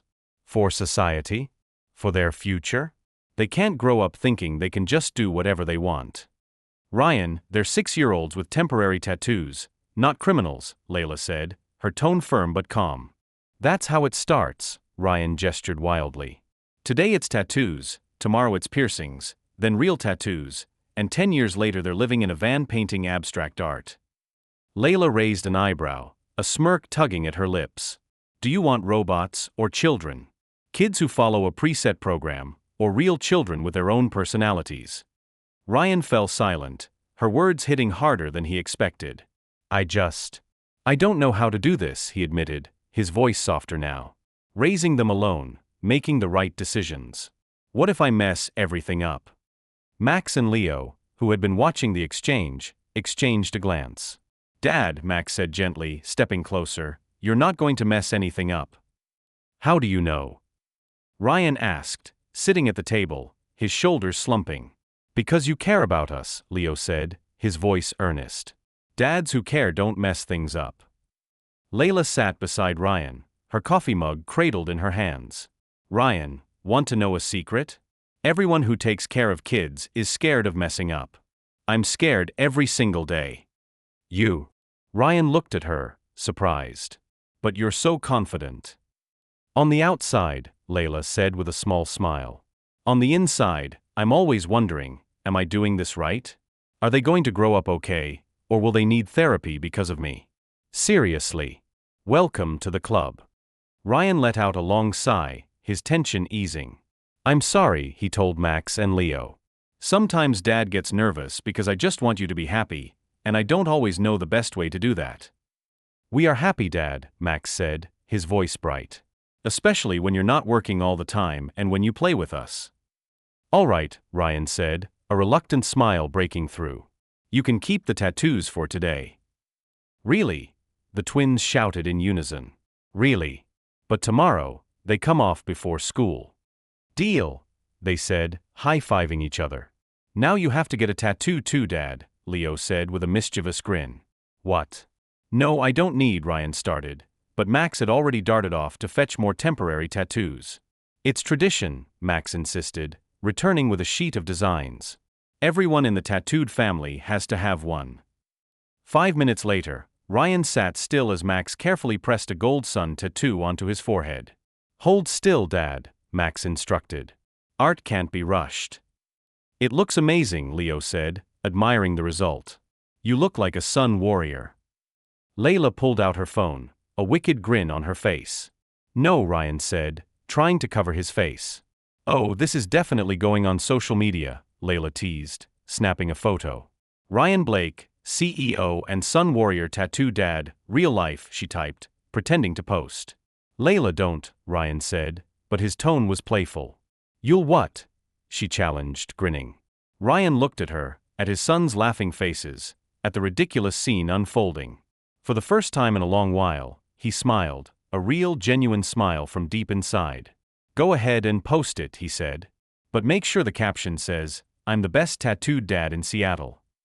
Now you're talking, Layla laughed, taking more pictures. Max and Leo threw themselves into their father's arms, everyone laughing together. The kitchen, once a place of sterile order, was now a riot of color and joy, with dragon tattoos, coffee mugs, and a sense of family that felt new and fragile but undeniably real. The days that followed were a whirlwind of small, messy moments that wove Layla deeper into the fabric of the Whitmore household. She organized treasure hunts in the backyard, taught the twins to make origami cranes, and even convinced Lady Margaret to try a temporary butterfly tattoo, much to the older woman's reluctant amusement. Ryan found himself joining in more often, his work taking a back seat as he rediscovered the joy of being present.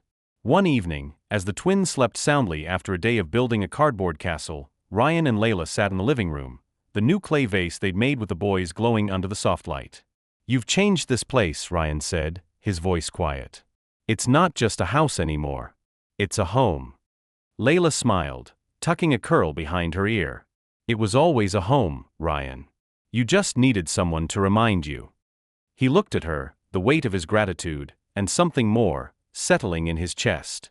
You've reminded me of a lot of things, he said. Like how to laugh. How to be human.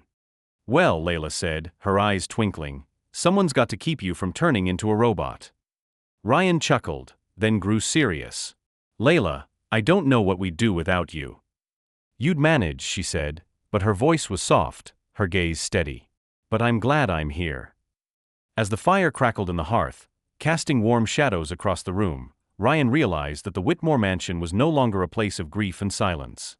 With Layla's chaos, the twins' laughter, and even Lady Margaret's begrudging approval, it was a place of life, love, and second chances. And for the first time, he was ready to embrace it all, tattoos, hot sauce, and all. Ryan Blake sat in the living room of the Whitmore mansion, the weight of the day settling over him like a heavy fog. The realization had hit him earlier. He might not know exactly how to be a dad, but he was learning that sometimes not knowing was the path to figuring it out. The chaos of the past weeks, pirate ships, banana sushi, temporary tattoos, had shown him that perfection wasn't the goal, presence was. But now, as the house stood unusually quiet, he felt the absence of Layla Torres keenly. It was Thursday morning when Layla arrived at the mansion, her usual vibrant energy replaced by a subdued, almost shy demeanor. Good morning, tattooed family, she greeted, but her voice lacked its typical spark. Layla.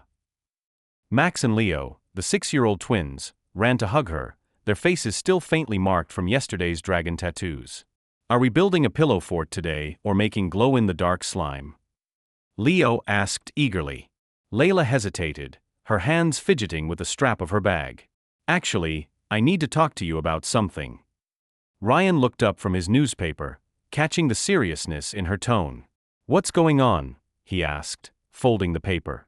My grandma, Layla said, her voice soft. She's not feeling well. I need to visit her today, spend the day with her.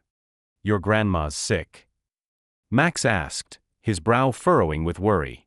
It's not serious, Layla reassured quickly, kneeling to their level. "She's just feeling a little lonely. That happens sometimes with older folks, and they need company." "But what about us?" Leo asked, his voice small, his eyes wide with sadness.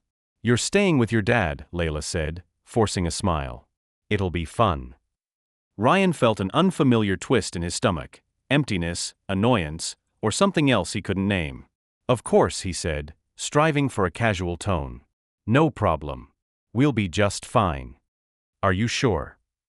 Layla asked, her gaze searching his. "I can come another day." "Don't be ridiculous," Ryan said, folding the newspaper with more force than necessary. "I'm their father. I can take care of my own kids for one day." "Of course you can," Layla said, though her worry lingered. "It's just, they usually follow a pretty specific routine with me." "We're perfectly capable of sticking to a routine," Ryan said, his voice firm. Max and Leo exchanged glances, sensing the undercurrent of tension. "Layla, are you coming back tomorrow?" Max asked.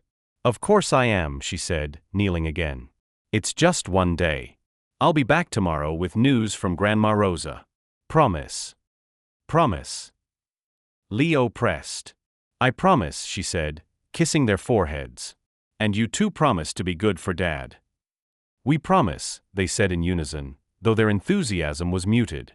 After Layla left, the mansion felt eerily quiet, as if the life had been sucked out of it. Ryan tried to return to his newspaper, but the words blurred together.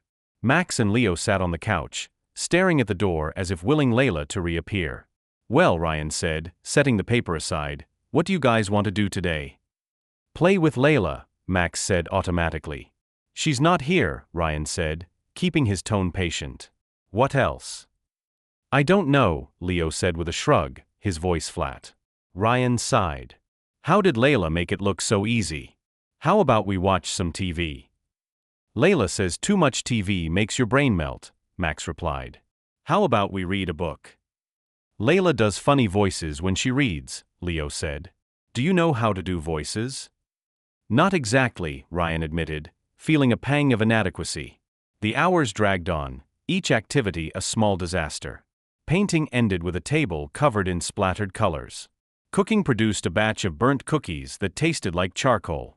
An attempt at dancing made the boys laugh, but not in the joyful way Layla elicited. It was more a pitying giggle at their father's awkward moves. By 2 p.m., Ryan was desperate. "Let's make a castle," he suggested, sitting on the living room floor with a box of Legos. "Layla always makes spaceships," Max said, unimpressed. "Today we're making castles," Ryan said, forcing enthusiasm. They built in relative silence, Ryan starting to feel a spark of pride as the castle took shape. Maybe he could handle this alone. But then Leo accidentally knocked over his tower, the pieces scattering across the floor. "No!" Leo cried, his voice thick with frustration. It was almost done. "It's okay," Ryan said, reaching to help. "We can build another." "I don't want another one," Leo shouted, bursting into tears. "I want Layla. She knows how to fix things." Max's eyes welled up too. "Where is she? Why did she leave?" "She didn't leave," Ryan said, struggling to stay calm. "She's just visiting her grandmother." "What if she doesn't come back?" Leo sobbed. "What if she leaves like all the other nannies?" Ryan's chest tightened. He'd wondered the same thing but hadn't dared voice it. "She'll come back," he said, trying to sound convincing. As he leaned forward to comfort Leo, a handful of Legos got tangled in his gelled hair. "Oh, come on," he muttered, tugging at them. "Dad, you have Legos in your hair." Max said, pausing his tears to point. Ryan tried to pull them out, but they were firmly stuck. "Maybe you two can help me," he said, forcing a smile. Half an hour later, Ryan sat on the bathroom floor, Max and Leo carefully removing the Legos from his hair. The house was quiet, too quiet, lacking the vibrant chaos Layla brought. "Dad," Max said, pulling out a red piece, "do you miss Layla too?" Ryan hesitated. "Maybe a little." "She makes the house noisy," Leo said thoughtfully. "Good noisy," Max added. "That's true," Ryan said, a small smile breaking through. That night, after 3 poorly told bedtime stories and 2 failed attempts at lullabies, Ryan finally got the boys to sleep. He sat alone in the living room, staring at his phone. Calling Layla would be ridiculous. It was just one day. He was a capable adult, a CEO who managed multimillion-dollar deals. But the silence was oppressive. Before he could overthink it, he dialed her number. Hello. Layla's voice was tired but warm. Hi, it's me, Ryan, he said, his throat tight. Is everything okay? Are the boys? They're asleep finally, he said, then hesitated. How's your grandmother? Better, Layla said. She really needed the company. Thanks for asking. Layla, Ryan swallowed his pride. I think we miss you. Not just them. Me too. The house feels strange without you. Oh, sorry if that's inappropriate. I just wanted you to know. It's not inappropriate, she said softly. I miss you all too. Really? Ryan asked, a flicker of relief in his voice. Especially you with Legos in your hair, she teased. Max sent me a picture. Ryan laughed, the sound easing the tension in his chest. They're something else, aren't they? They are, Layla said. And so are you. You did great today, Ryan. I know it wasn't easy. It was a disaster, he admitted. But I'm learning. That's all any of us do, she said. I'll be back tomorrow, okay? With glow-in-the-dark slime, as promised. Deal, Ryan said, smiling. Good night, Layla. Good night, Ryan. As he hung up, the mansion still felt quiet, but it was a different kind of quiet now, one filled with anticipation for tomorrow's chaos. Ryan leaned back, the memory of Layla's voice lingering, and realized he was starting to embrace the mess, the laughter, and the unexpected joy of learning to be a dad, one chaotic day at a time. Ryan Blake sat alone in the quiet living room of the Whitmore mansion, the silence a stark contrast to the chaos Layla Torres usually brought. Her absence the previous day had left a void, but her voice message, a silly improvised song about him with Legos in his hair and the twins' bravery, still echoed in his mind. He'd listened to it 3 times, a grin spreading across his face each time. Maybe admitting he needed someone wasn't so terrible, especially when that someone sang ridiculous songs just to make him smile. The realization was settling in, he didn't have to be a perfect dad. Sometimes, not knowing was how you learned. On Friday morning, Ryan woke earlier than usual, not for work but because he was eager for Layla's return. Max and Leo had asked about her incessantly the day before, and Ryan had found himself checking the clock more often than he'd admit. At exactly 9 a.m., the jingle of keys at the front door sent the twins into a frenzy. She's back, they shouted, racing down the stairs like twin tornadoes. Ryan followed more slowly, trying to maintain his composure, but a strange lightness filled his chest.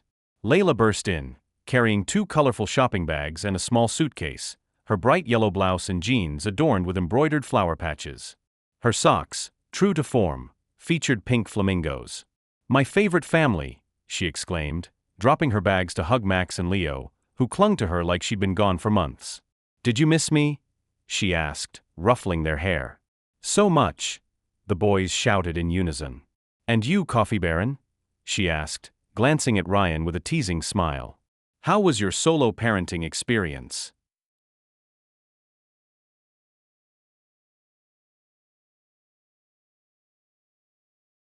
We survived, Ryan said, aiming for casual. Just a few Lego-related accidents.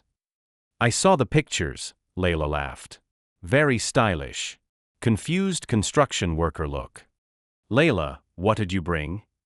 Max asked, eyeing the bags with curiosity. Oh, this. Layla said, picking up her suitcase. My grandma Rosa made some special things for you, and I brought surprises too. From the first bag, she pulled out colorful wool scarves knitted by Grandma Rosa, blue for Max, red for Leo. From the second came an array of toys, animal puppets, a kid's magic set, friendship bracelet materials, and a portable karaoke machine. Karaoke! Leo yelled, yanking the machine from its box. Now we're talking, Max said. We can put on shows.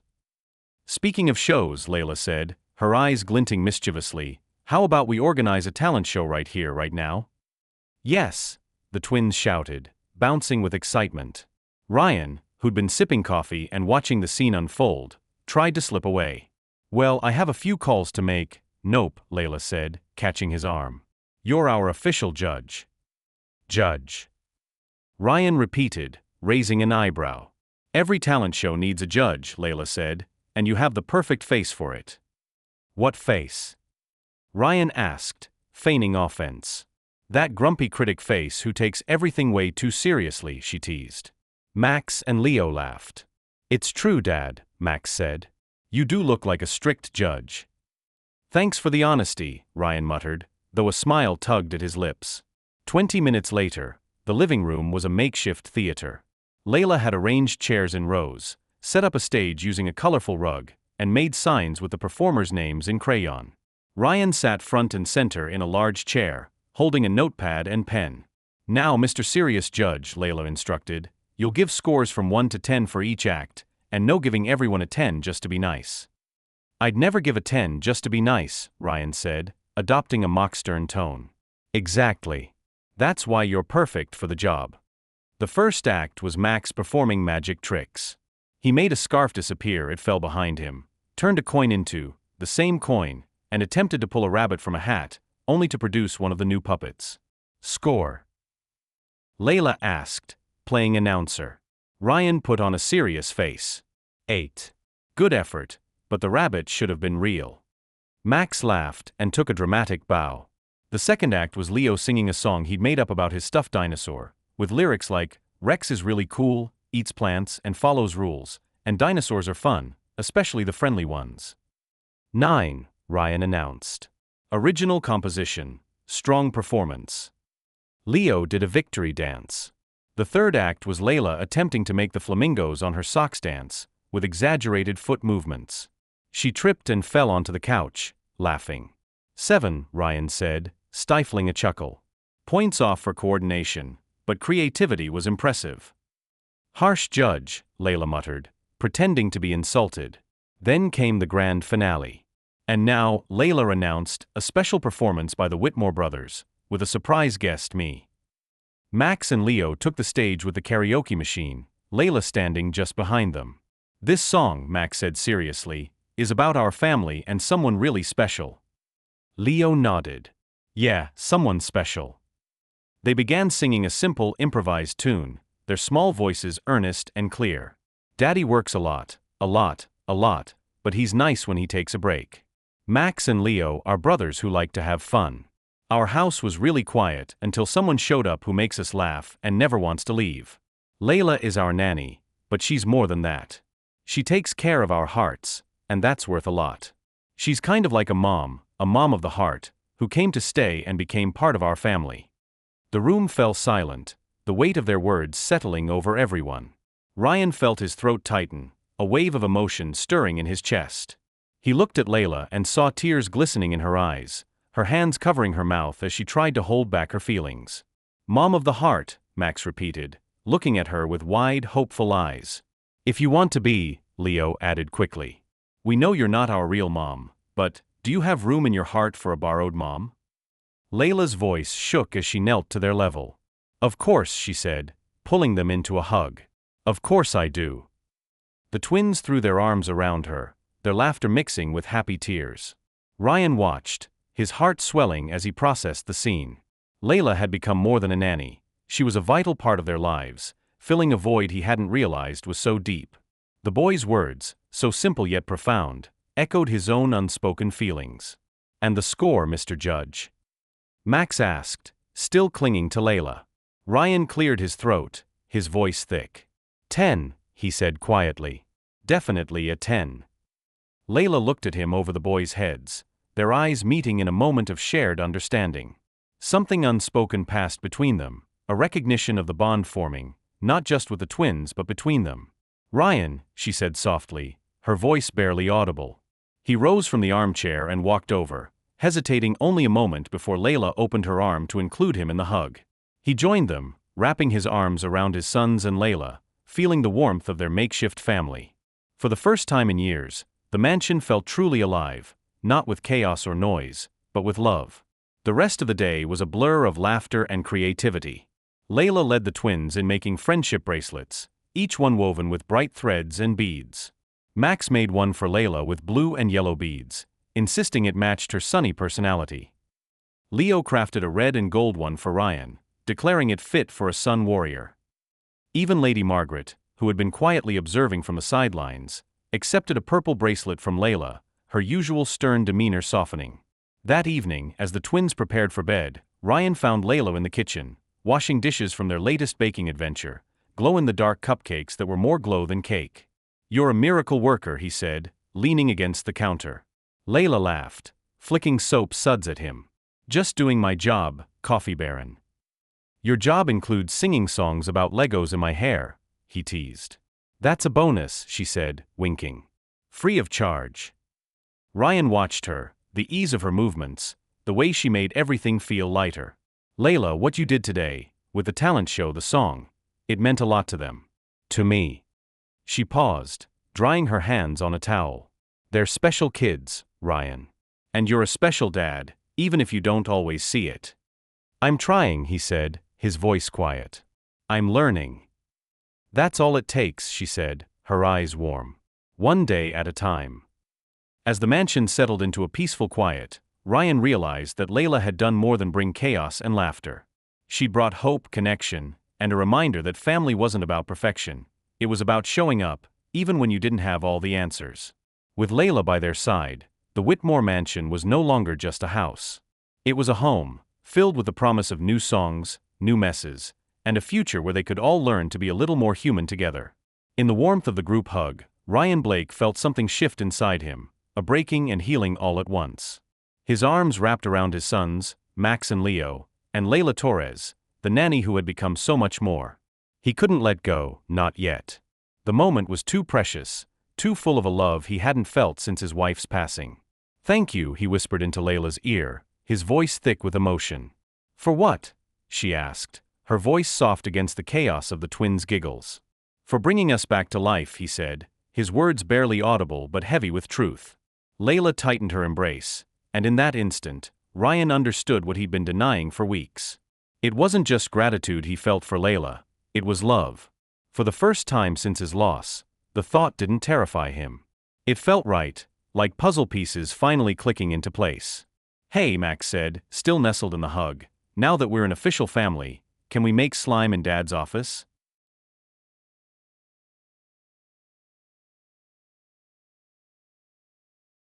Ryan laughed, a deep, honest laugh that shook his whole body. "Let's take it one step at a time, champ." But even as he spoke, he knew anything was possible with Layla by his side. The mansion, once a mausoleum of grief, was now alive with laughter, chaos, and the promise of a new kind of family. The morning after the talent show, Max and Leo were unusually quiet at breakfast, whispering to each other and exchanging sneaky glances. They fell silent whenever Ryan or Layla approached, their behavior raising red flags. "Are you two okay?" Layla asked, picking up on their suspicious demeanor. "Very quiet for you guys." "We're great," Max said quickly, elbowing Leo. "Totally normal," Leo added, attempting an innocent smile. Ryan looked up from his tablet, where he'd been skimming emails. "When you two act totally normal, it usually means you're up to something." "It's not us," Max protested. "We're angels." "Whitmore family angels," Leo agreed, making a pretend halo above his head. Layla and Ryan exchanged a look, suspicious but amused, and let it go. Later, while Layla tidied the playroom and Ryan worked in his office, the twins locked themselves in their bedroom for what they called an emergency meeting. "Operation Parent Kiss," Max whispered, adopting the tone of a secret agent. "Mission, get them to kiss already," Leo added, nodding seriously. "They keep looking at each other like they're in love," Max noted, his 6-year-old logic unyielding. "And yesterday during the hug, Dad turned red," Leo said. "Layla always smiles like a goofball when he talks to her." "So they like each other, but they're too clueless to see it," Max concluded. "Or too shy to do anything about it. That's why we have to help." Max grabbed paper and crayons, assuming the role of mastermind. "First try, lock them in a small space." "We did that on the first day," Leo said. "It didn't work." "Second try, create a romantic situation," Max said, scribbling. "Like a wedding." "A wedding?" Leo exclaimed, clapping. "Genius." Max started drawing. Let's make a magic wedding with a ceremony and everything. They'll have to kiss because that's tradition. What if they say it's just pretend? Leo asked, frowning. Then we say it's a real wedding, Max said. If they really like each other, they'll end up kissing anyway. You're a genius, Max, Leo said. I know. Now, let's get everything ready. 2 hours later, Ryan stepped out of his office for a glass of water and froze. The living room had been transformed into a whimsical chapel. Colorful streamers dangled from the ceiling, paper flowers covered the floor, and a makeshift altar of couch cushions stood proudly in the center. Max and Leo popped out, wearing toilet paper crowns and towels tied around their shoulders like capes. Surprise! They shouted in unison. You turned the living room into, what exactly? Ryan asked, bewildered. A chapel. Max said proudly. For your wedding. Your what? Ryan nearly choked. With who? With Layla, of course, Leo said, as if it were the most obvious thing in the world. Boys, you can't just organize a wedding, Ryan said, his voice rising. Layla. Max shouted. Come see your surprise. Layla walked in from the kitchen, drying her hands on a towel. She stopped short, taking in the decorations. Wow, this is very colorful. It's your wedding chapel. Leo announced. You and Dad are getting married right now. Getting married? Layla looked at Ryan, who was visibly panicking. Boys, weddings take planning, Ryan said, trying to regain control. We've planned everything. Max ran off and returned with a crumpled piece of paper. Look, guest list. The two of us, Grandma Margaret, Mr. George, Mrs. Martha, and the neighbor's cat if he wants to come. Music, we're going to sing, Leo added. Food, sandwiches and the chocolate cake Mrs. Martha made yesterday. And special crowns for the bride and groom. He held up 2 toilet paper crowns decorated with glued-on flowers. Ryan tried to edge toward the door. This is very sweet, boys, but I have an important call. No. Leo blocked the way. It's family tradition. Everyone who lives here has to get married. That's not a real tradition, Ryan protested. It is now, Max insisted. We just made it up, like the cookie tradition, and traditions are sacred, Leo finished, echoing Layla's usual argument. Layla laughed, her eyes sparkling at the absurdity of it all. Boys, you're adorable, but real weddings need people who love each other. You do love each other. Max said, exasperated. Everyone can see it. It's obvious, Leo agreed. You're always looking at each other with that in-love face. Ryan and Layla exchanged glances, both blushing. Boys, Ryan began, his voice faltering. No more boys. Max interrupted, placing a toilet paper crown on Ryan's head. You're getting married now, and you have to kiss at the end. Leo plopped the other crown on Layla's head. It's tradition to kiss at a wedding, they shouted in unison.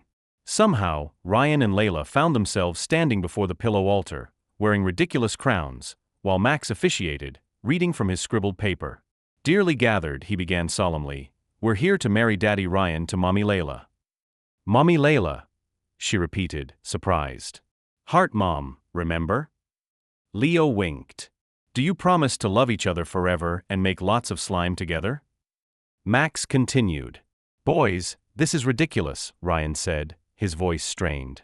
It would be ridiculous, Layla interrupted, looking straight into his eyes, if I wasn't actually in love with you too. The room went silent, broken only by Max and Leo's gasps. Ryan stared at her, his heart pounding as her words sank in. You're in love with me? He asked, his voice barely above a whisper. Completely, Layla said, a nervous smile breaking through. Since the day you signed my contract with slime on your hands. Ryan took a deep breath, his own confession spilling out. I've been in love with you too for weeks. Kiss now. Max and Leo shouted, bouncing with excitement. For the first time, Ryan didn't hesitate. He stepped closer, his hands finding Layla's, and leaned in. Their lips met in a soft, tentative kiss, the world around them fading as the twins cheered wildly. The kiss was brief but electric, a promise of something new and fragile. When they pulled back, Layla's eyes were bright with tears, and Ryan's smile was the most genuine he'd felt in years. Best wedding ever. Max declared, throwing paper flowers into the air. "Does this mean you're our heart mom for real?" Leo asked, his voice hopeful. Layla knelt to their level, her crown slipping slightly. "If you'll have me," she said, pulling them into another hug. Ryan watched, his heart full. The mansion, once a place of grief and order, was now a chaotic chapel of love and laughter. He joined the hug, his arms enveloping his sons and Layla, feeling the weight of his past lift. With Layla by his side, anything felt possible, even slime in his office. The days that followed were a whirlwind of joy. Layla organized a slime spectacular in the backyard, where Max and Leo created neon masterpieces that ended up in everyone's hair, including Lady Margaret's. To everyone's surprise, she laughed, declaring it an acceptable mess. Ryan found himself taking more time away from work, joining the twins for impromptu dance parties and story time, his once rigid schedule bending to the rhythm of family. One evening, as the twins slept, Ryan and Layla sat on the porch, the new clay vase glowing under the moonlight. "You've changed everything," Ryan said, his voice quiet. "This house, the boys, me." Layla smiled, her flamingo socks peeking out from her jeans. "You were always a family, Ryan. I just helped you see it." He reached for her hand, their fingers intertwining. "I see a lot more than that now," he said, his voice steady. "I see us." Layla's eyes softened, and she squeezed his hand. "Me too," she said. "Heart mom and all." As the stars twinkled above, Ryan knew the Whitmore mansion was no longer just a house. It was a home, filled with love, laughter, and the promise of a future where every day was a new adventure, with Layla by their side. The group hug in the Whitmore mansion's living room was a moment of pure magic, with Ryan Blake, his sons Max and Leo, and Layla Torres wrapped in an embrace that felt like a new beginning.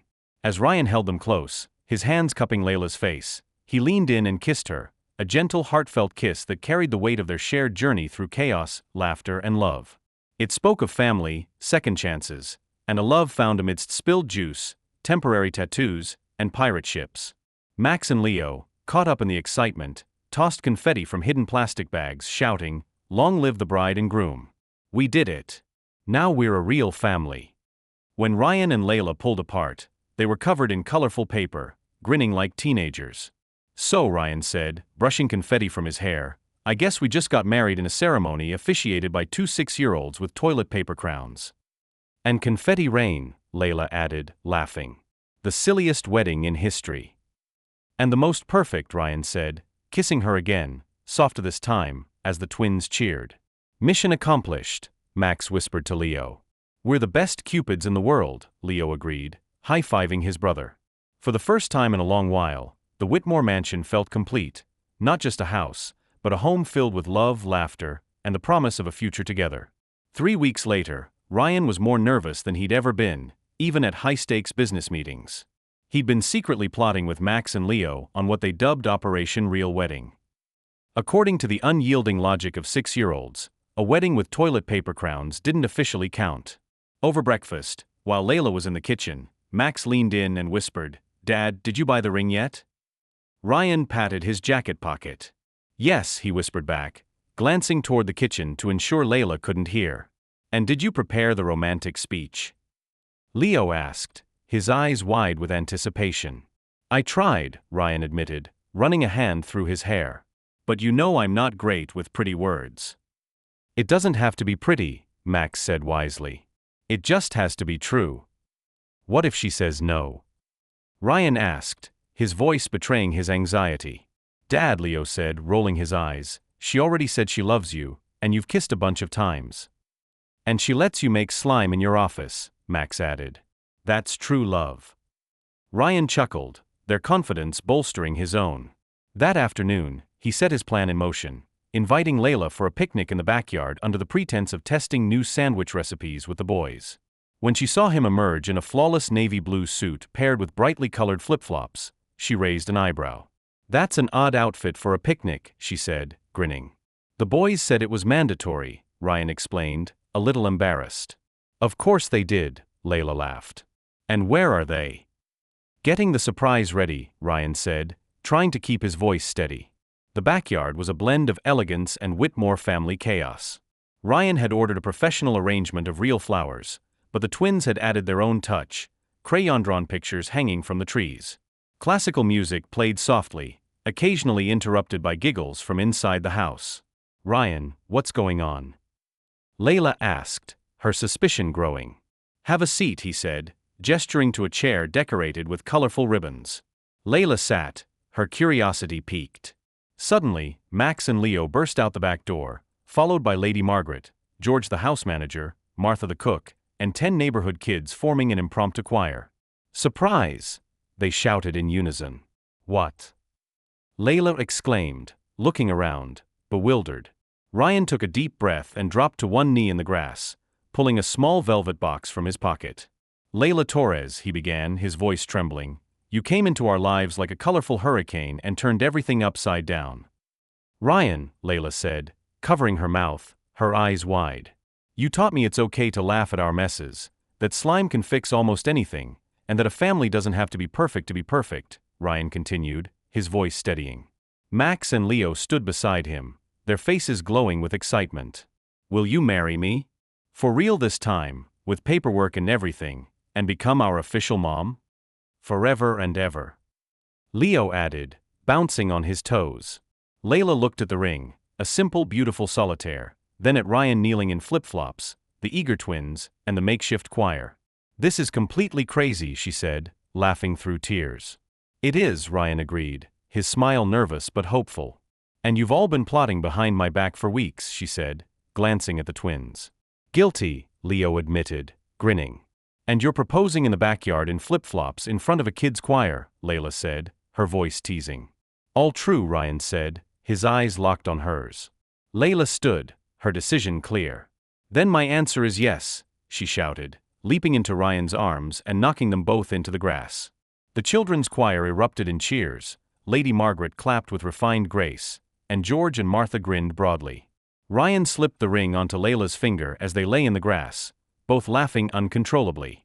"Time to party," Max announced. The celebration was pure Whitmore chaos.